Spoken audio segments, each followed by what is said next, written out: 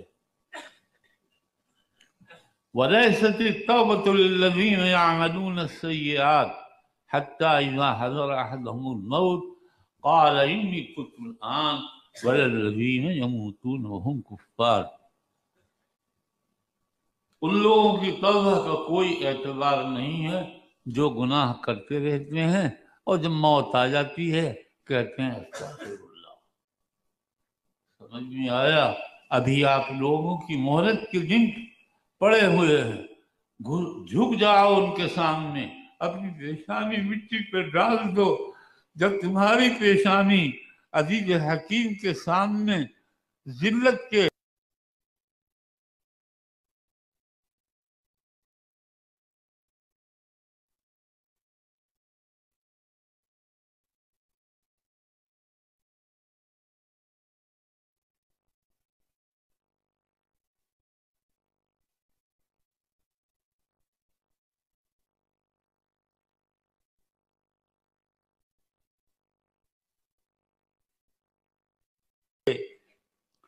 مقام پر پڑ جائے گی تو عزت والا اپنی عزت سے تمہاری ذلت کو تبدیل کر دے گا، تمہاری حفاظت فرمائے گا۔ بہت ضرورت ہے اس غفلت کو ختم کرنے کی، بہت ضرورت ہے اللہ کی طرف جھکنے کی، بہت ضرورت ہے اللہ سبحانہ و تعالیٰ کے راضی کرنے کی۔ سمجھ میں آ رہا ہے؟ سمجھیے میں کوئی واعظ نہیں ہوں، اس وقت یہ جو کچھ بیان ہوا میں ابھی یہی کہہ رہا تھا، دعا مانگ رہا تھا، میں کہا اللہ ایسی بات کہلوا دے جو مجھے مفید ہو، حاضرین کو مفید ہو، طالبین کو مفید ہو، علماء کو مفید ہو، سب کو برابر فائدہ پہنچے۔ یہ تو وہ استغفار ایسی چیز ہیں کہ سب کے لیے ان کا فائدہ عام ہے، کوئی اس میں تخصیص نہیں ہے۔ تخصیص ہے تو وہ ایک خاص قاعدے کے تحت ہے، عمر بھر گناہ کرتے رہے، مرتے وقت کہتے ہیں تو یہ شخص تائب نہیں ہے۔ تائب کا قاعدہ یہ ہے کہ اگر اس سے گناہ ہو گیا تو جھکتا ہے، اللہ کو راضی کرتا ہے۔ آپ لوگ اللہ کو راضی کریں اور اس کو خوش کرنے کی کوشش کریں، وہ بہت جلدی راضی ہو جاتا ہے۔ مجھے ایک واقعہ یاد آیا، حافظ ابن حجر اسقلانی ہمارے چچا میں، کہ آپ کے چچا کہاں سے ہیں؟ علم کی دنیا میں ہمارے چچا ہیں۔ میں نے سند تو صحیح کی ہے، مولانا زکریا حضرت ناظم صاحب، مولانا امیر احمد صاحب، حضرت اقدس مولانا منظور صاحب محدث سہارنپوری سے، لیکن میں نے علم جو حاصل کیا ہے وہ ایک دوسری پارٹی سے کیا ہے۔ کہ کون ہے وہ پارٹی؟ حضرت شیخ الاسلام امام الانام احمد ابن عبد الحلیم ابن تیمیہ الحرانی، نمبر 2 حافظ شمس الدین الذہبی، نمبر 3 حافظ ابن کثیر، نمبر 4 حافظ ابن قیم، نمبر 5 حافظ ابن رجب، نمبر 6 حافظ ابن عبد الحادی حنبلی، اور امام علامہ محقق احناف حافظ جمال الدین الزیلعی رحمہ اللہ تعالی سے۔ ان کی کتابوں سے میں نے فن حاصل کیا، فن کے قواعد سمجھے، فن کو سمجھا۔ یہ ہے میرے اساتذہ، اور اس میں ٹھڈ کا درجہ، بڈھا، حافظ ابن حجر ہے۔ جو کتاب میں نے حدیث کی پڑھائی کوئی شرح میں دیکھتا ہی نہیں تھا، بس اپنے حافظ ابن حجر کو جو میرے چچا ہوتے تھے انہی کو امام بنا رکھا تھا، میں انہی سے سب کچھ سیکھتا اور پڑھتا تھا۔ میں سینکڑوں اعتراض حافظ پہ کرتا ہوں، لیکن ان کی امامت، ان کی بزرگی، ان کی برتری میرے بدن کو، جسم کو، روح کو، سب کو ڈھانکے ہوئے ہے۔ اس لیے میں نے حافظ کو اپنا چچا بنا دیا۔ اس پر ایک لطیفے کا جملہ لطیفے کا سناتا ہوں۔ یہ بات میں نے مدینہ طیبہ میں کچھ نوجوانوں کے سامنے کہی، جس میں عاشور اور ان کے دوست کیا ہے اس کا نام، حریوی اور اسی طرح سے عبداللہ توم وغیرہ تھے۔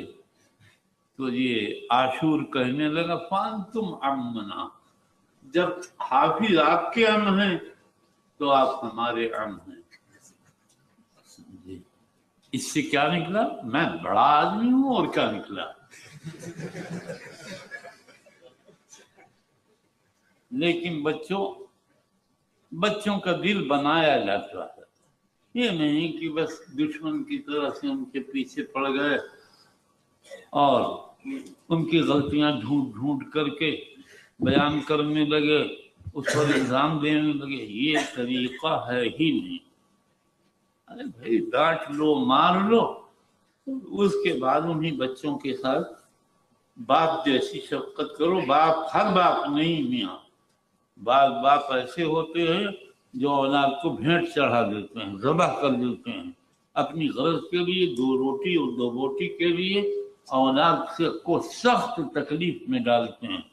ایسے باپ نہیں، بلکہ وہ باپ جن کو اپنی اولاد سے شفقت اور تربیت کا تعلق ہے، ایسی چیز اختیار کرو، پھر دیکھو کہ کیا ہوتا ہے۔ ایک بچے سے میں نے پوچھا جو میرا بہت محبوب تھا، میں نے کہا مولوی عبدالقیوم مارتے بھی ہیں؟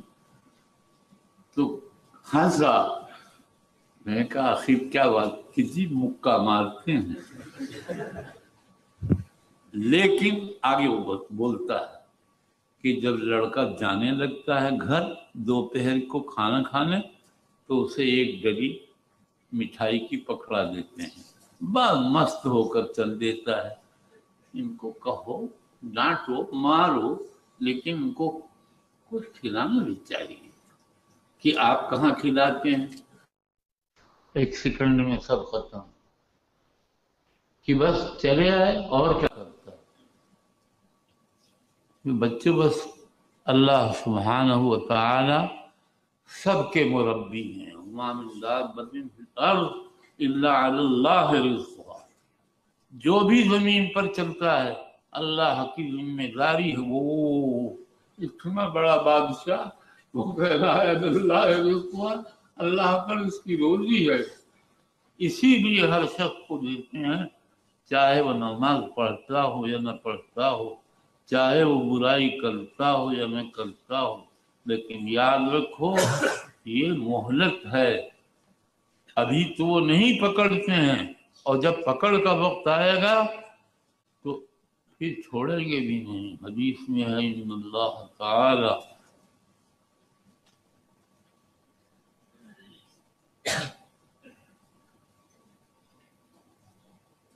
یمہل الظالم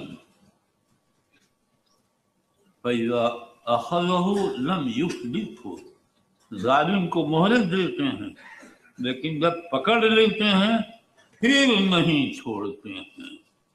سمجھے؟ پکڑ کا وقت آنے سے پہلے توبہ کر لو، اللہ کو خوش کر لو، پھر دیکھو اللہ کیسے ہیں۔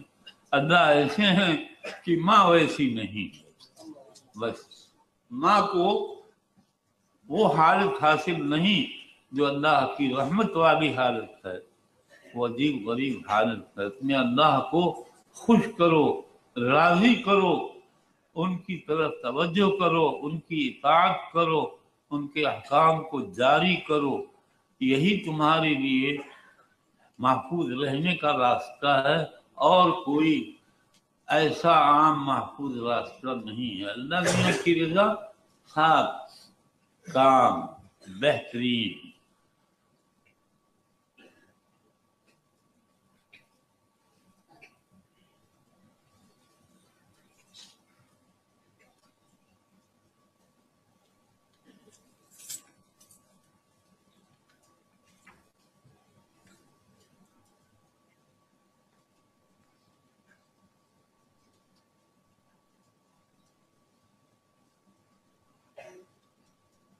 علامہ اقبال نے ایک جگہ لکھا ہے،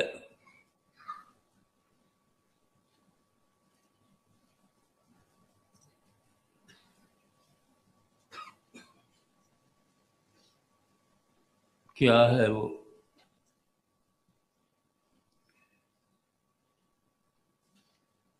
نمی گلبی کو تہرشتے معنی رہا کلرم، حکایت بود بے پایا بخاموشی ادا کلرم۔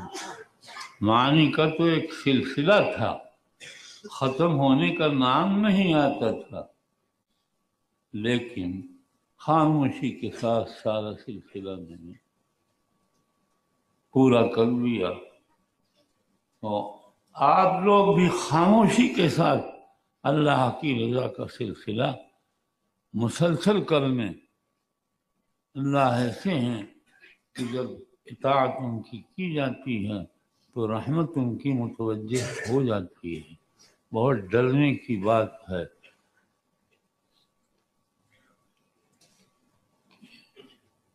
اس آدمی نے مدرسے کو پگڑستان بنا دیا تھا۔ گزشتہ سال میں نے کہا بھائی پگڑی پہننا سنت، جوان سنت نہیں ہے، اس لیے اس پر مداومت نہ کی جائے۔ ضرور ہے نماز کی حالت ادب کی حالت ہے، اس وقت پہن لیجیے۔ میں مسجد حرام میں بیٹھا ہوا تھا، ایک مصری جوان آیا جس کے داڑھی میں ایک بال سفید تھے۔ اس نے ٹوپی اتار کے نیچے رکھ لی اور میرے پاس ہی نماز پڑھنے لگا۔ نماز پڑھ کے اس نے جب سلام پھیرا، میں نے کہا بھائی ٹوپی کیوں اتار دی؟ وہ بول ہی نہیں رہا۔ میں نے پوچھا کہ یہ ٹوپی کس لیے تو نے خریدی؟ زینت کے لیے نا؟ اس نے اقرار کیا۔ میں نے کہا بتاؤ، جب تم اپنی زینت کا اہتمام کرتے ہو غیر صلاۃ کے وقت میں، تو اللہ سبحانہ کی عبادت کے وقت میں کیوں نہیں جو ہے اس کا اہتمام کرتے ہو؟ وہ بچہ سمجھ گیا، کوئی شافعی مسلک بچہ تھا، فوراً سمجھ گیا کہ میں کیا کہہ رہا ہوں۔ میں کہا بھائی یہ ادب کا عمل ہے اور مسجد ادب کے اعمال کا مرکز ہے، اس لیے تم یہاں ادب کے ساتھ نماز پڑھو۔ ویسے ٹوپی پہن کے نماز پڑھنا ضروری نہیں ہے، نہ ہو ٹوپی یا اور کوئی عارض پیش آ جائے آپ بلا ٹوپی کے نماز پڑھ سکتے ہیں۔ بہرحال اللہ کو راضی کرو اور بات پوری ہو۔